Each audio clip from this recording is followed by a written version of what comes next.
Hey everybody, I'm Severely Mame, and today I'm going to show you some of my new vintage acquisitions.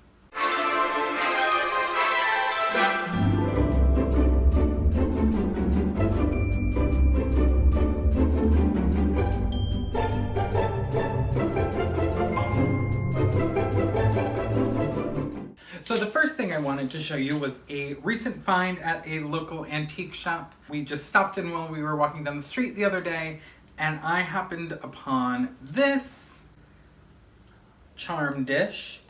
Now, it may just look like a cute charm dish, hand painted by someone for Pauline Peters in 1960. Either she did it for herself or someone made it for her. But I immediately recognized this hand as being the hand from the Auntie Mame book, which I'll put in a photo of that here if you're not familiar. But I saw it and it was $3 and I had to have it. And I'm very happy that I do because I just spent a small fortune on orange bobby pins. And I'm going to really try and keep track of them for the first time ever when I bought bobby pins. And they are all going to return to this dish as I use them because I don't want to lose them. It was expensive, but they are pretty close to a color match, so it's worth it. But now I have a dish to keep them in. So that was a fun one. I'm starting with the more accessories before I get to the fashions. This black faux patent leather purse, probably from the 60s, maybe the 50s, was a Goodwill find. It was about $5. I just can never have enough black purses that fit things in them, actually. This one my partner actually found and bought for themselves, but they obviously know that I also will be stealing it. It's a little deformed. I think it was probably stored in an attic, in a box shoved somewhere. But I think I'll be able to fix that. I think I'm going to try and stuff it and see if I can kind of get that out. Maybe I might hit it with a little steam on the inside and see if that helps. Just something to kind of get the years of being crushed out of it. But really, it has one good side, so I'm not super worried about that. I feel like it's something I can still easily carry, and it fits all the things I will probably need for one outing, which is important and hard to find in some vintage handbags. I got this rayon scarf from a local vintage dealer, Redhead Sadie Vintage. Just a pretty floral with a bunch of green, so of course it's something I wanted. I wear headscarves quite a lot when I don't want to style my hair, especially. I think it's going to be a really good one to have because, like I said, I don't always like to style my hair, and if I can just center part the front and kind of make it look passable and then tie a scarf over it, I will. But this one is real pretty. It's got some stains and a little bit of fraying, but it's really just for like casual wear when I don't really want to do my hair. So it's going to do that perfectly. I love the colors on it. It was a no-brainer. I think I paid less than $5 for this. Actually, I did not pay for it. Keenan bought it for me, but $5-ish was paid for it. I've got another scarf that I've actually worn already in a video. This one has some beautiful flowers, but it's black, green, white, and purple. So really, it goes with so much. I wore this in my last video. This was purchased from a Instagram person I knew in New York. They actually aren't like a vintage dealer or anything, but I spotted this when they were doing a sale in their stories, and I thought that this would be something I would wear very often. And I think it was $8 with shipping, which was well worth it because I already have gotten a ton of wear out of it. And it's in pretty good shape. I think I just noticed with these lights on it, like one kind of break in the fibers, but I can't actually spot it again.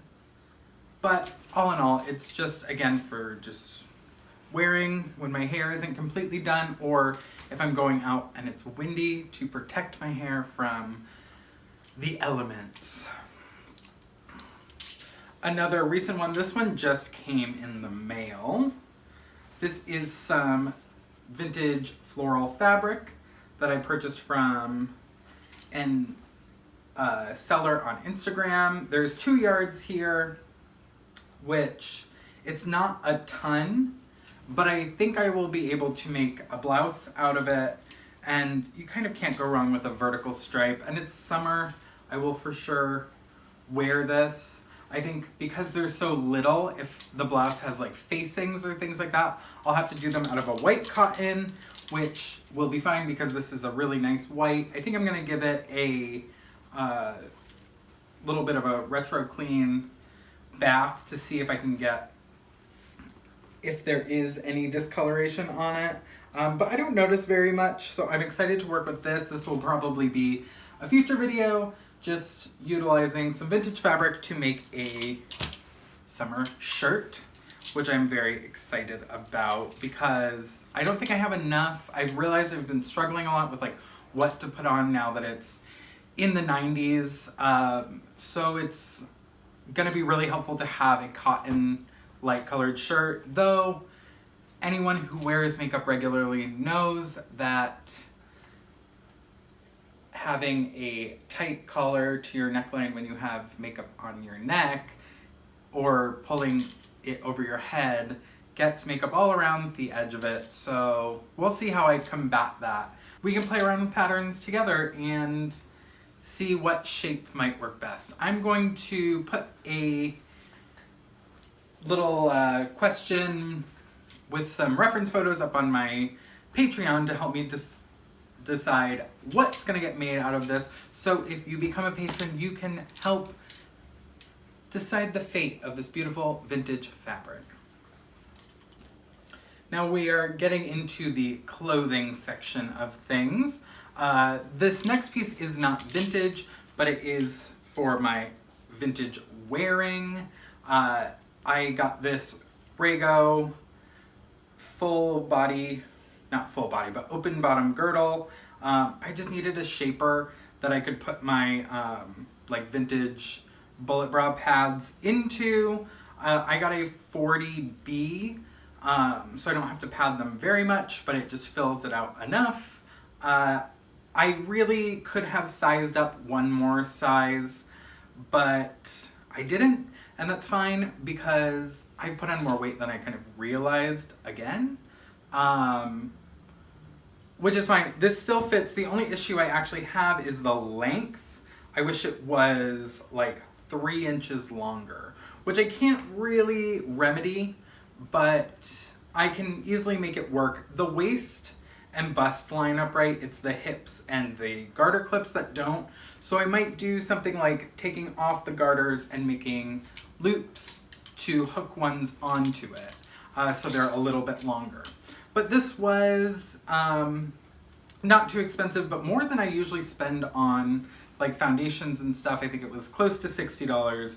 But for something that I am going to wear under a lot of my clothes, especially in drag, it feels worth it because I get paid for doing drag stuff, so I can invest some money there.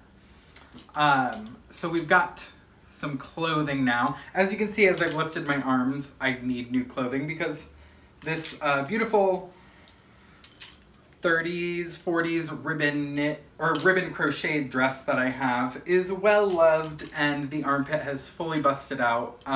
There's pretty much, with how it's breaking, there's no way for me to fix it.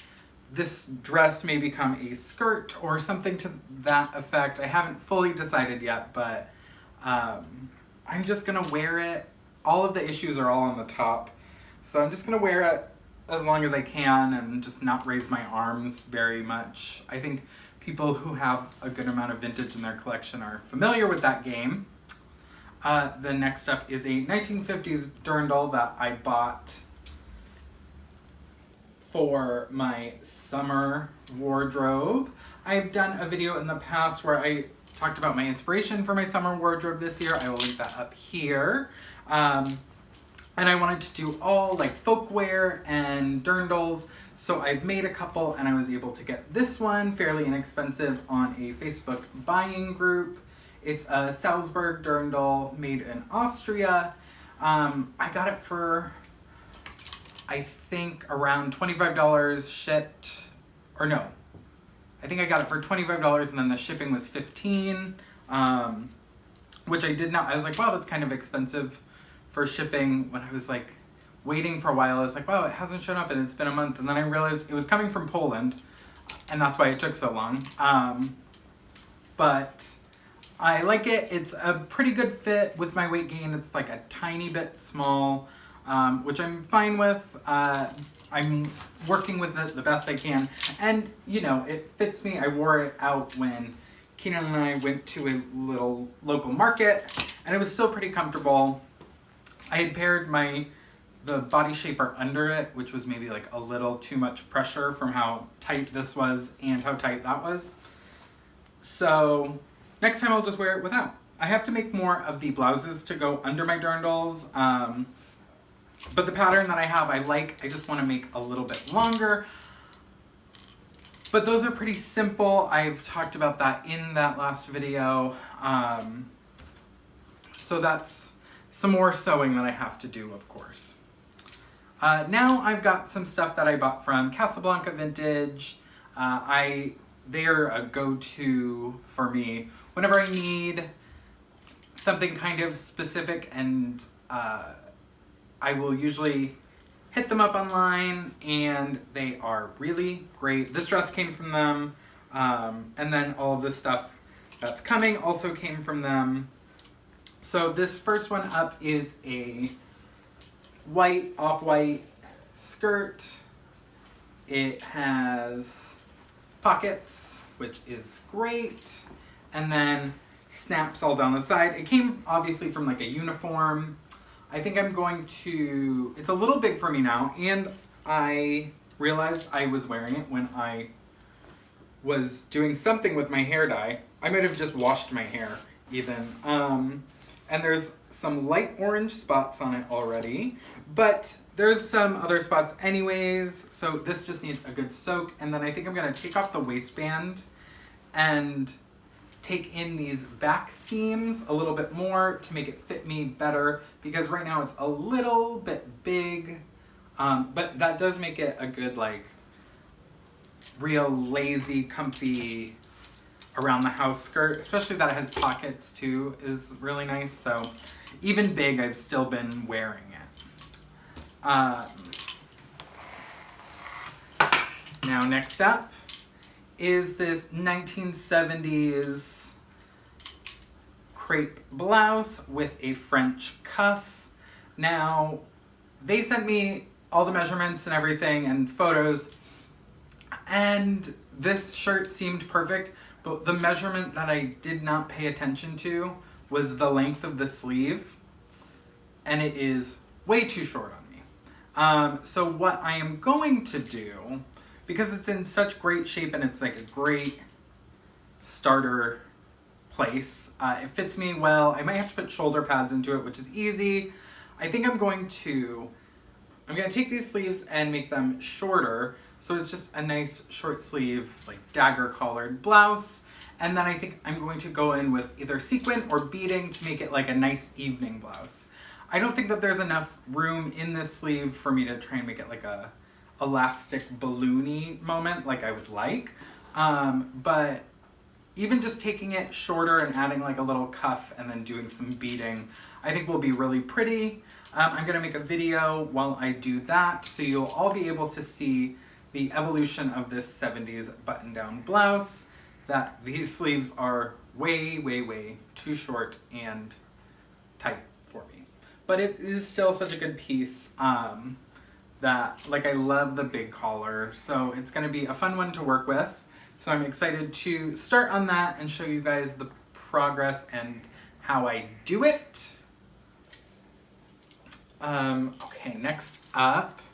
All of these are kind of project pieces. None of them are like pristine in any way. I'm not someone who needs like very pristine vintage because I wear it constantly, so if I have pieces that are a little more beat up to start, I can mend them as I go and fix them up, and if they wear out on my body, they wear out on my body, and I retire them or try and fix them or whatever.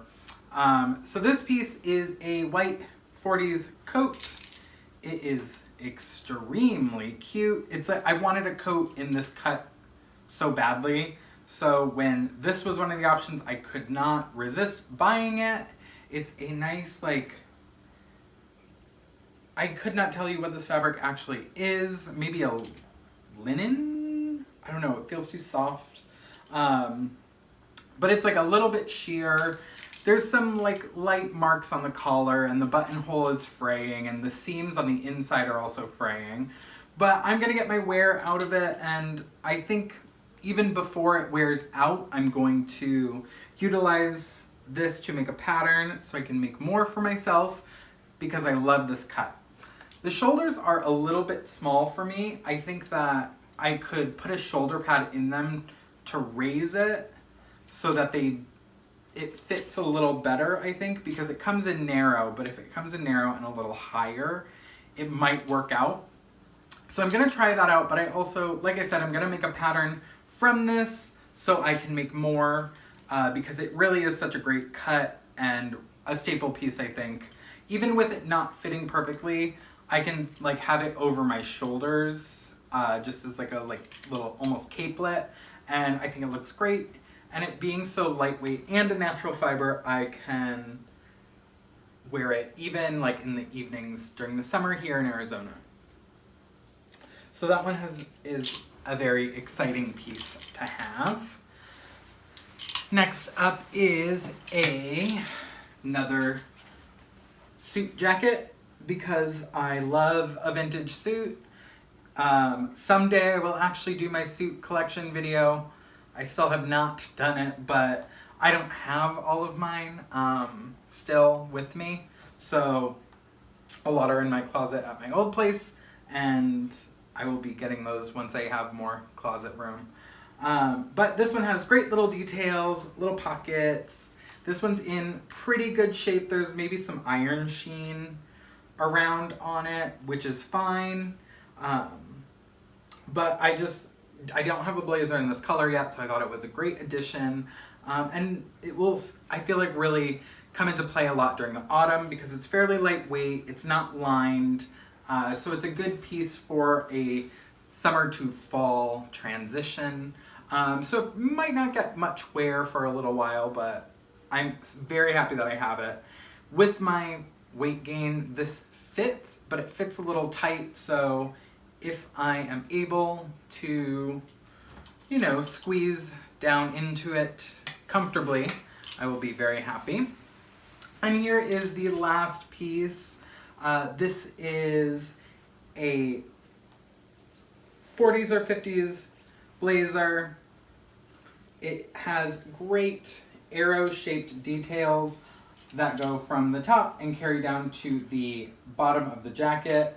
Little cuffs. It's a like purpley blue wool with great little buttons everywhere. The lining's in great shape. The outside has like a couple little moth bites, but nothing a brooch or corsage can't cover. There's so many ways to work with issues on vintage clothing that I'm not afraid of like moth holes or things like that. And I really want to learn the process of like darning and weaving replacements in those holes. So having pieces that need it are good because one of these days I'm going to actually learn how to do it. And if that's something you guys would like to see, let me know down in the comments because we can learn it together and hopefully keep our vintage going strong in our closets because it is a finite resource, so we have to rescue and repair as much of it as we can before it goes to dumps and landfills. We have to salvage and repair to the best of our abilities. But this was the last piece in this haul. I just wanted to show you guys what I had recently acquired, and I'm really excited about all of it. Thank you to Casablanca Vintage. It's not like sponsored by them or anything, but they have just been consistently great and helpful when I'm looking for clothing. I highly suggest you check them out. And that's all of this haul. If you guys enjoyed this haul video, let me know down below, because I will do them a little more often. This is my first one, I think.